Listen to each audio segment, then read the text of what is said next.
I put this vise on my bench to show that the new tail vise insert that I just opened pre-sales for will work on any vise that has room for it in the jaw, not just the twin turbo vise, so that even this cheapo $40 vise can have excellent bench supported dog clamping, making it ideal for work holding to work the face of a board. But the fact is, now I have a super wobbly, not all that great vise on my bench. This isn't a problem for the tail vise function because the slides that I sell with that tail vise insert kit are really precision and they take all that wobble away, so that part is fine. But on the actual clamping, this is just kind of annoying. And it's on my bench, so I figured I would do what I could to make it better and make a video of it because I figured that could probably help some people out. So here we go. I was planing this board for a really snug fit between the bench and the screw, but not a fit so tight that it's going to cause a lot of extra friction. So I got it just perfect with a hand plane. And now I glue 2 blocks to that board right on the sides of the screw, so it is similarly held left to right and it can't move.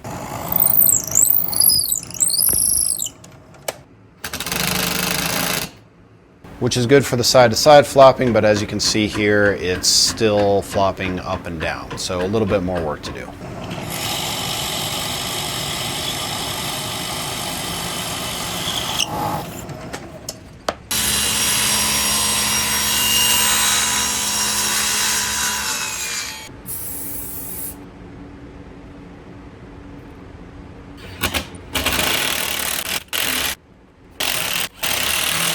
And give it a go, definitely better.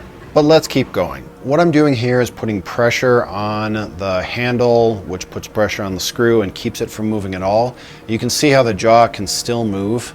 I want to try and see if I can make some progress on this now that I've got the screw a bit more firmed up.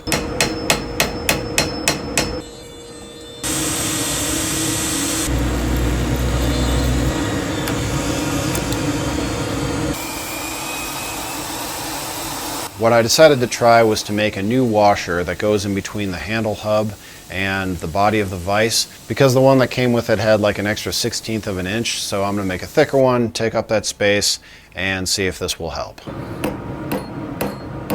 Okay, so I'm putting that same pressure on the screw and you see the jaw moves a lot less. This is definitely better. You could almost say this is respectable performance. I almost didn't do any of this because nothing I've done so far or envisioned from the start fixes the very worst thing about this vise. And that's the racking. When you have to clamp on just one side of the vise, it racks terribly. This is very similar to my old workbench from like 10 years ago and why I was determined to go with twin screw vices, which led to not liking any of them and making the twin turbo vise, but I digress. I knew I was going to hate the racking on this vise, but I came up with a really clever hack, I think it's clever, that is enabled by the tail vise insert, can uniquely take care of racking. Once I came up with that, I got a lot more excited about fixing this vise up. Let me show you the racking solution.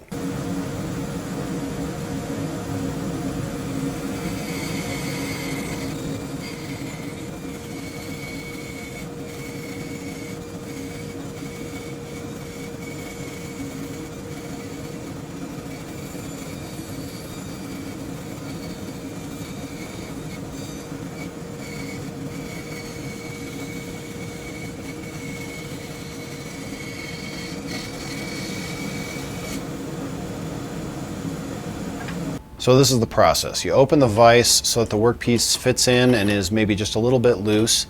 You push a wedge between the dog in the bench and the dog in the traveling block. This wedges the opposite side of the vise open. Now you can shut the magnet off and that tail vise part stays in place, and you can just open and close, clamp and unclamp with the workpiece on the side of the vise and it doesn't rack at all. Pretty cool.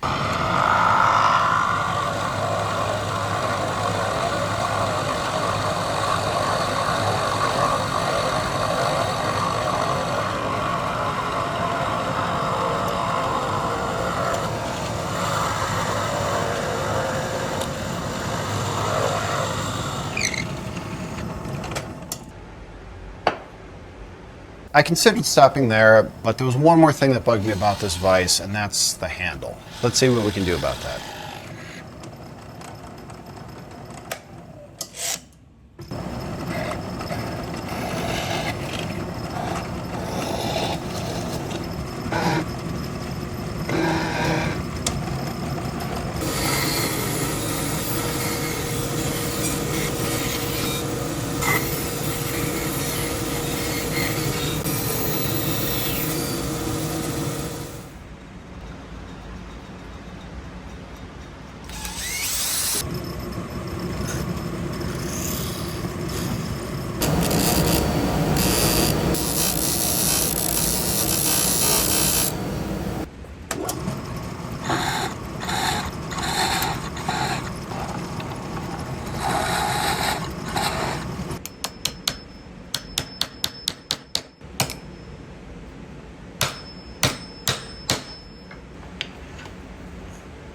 Now I've got the detents holding it in place in the center position. I really felt like this vise needed a handle that stayed in place in the center position. So that does it. Thanks for watching. Hope you found this useful.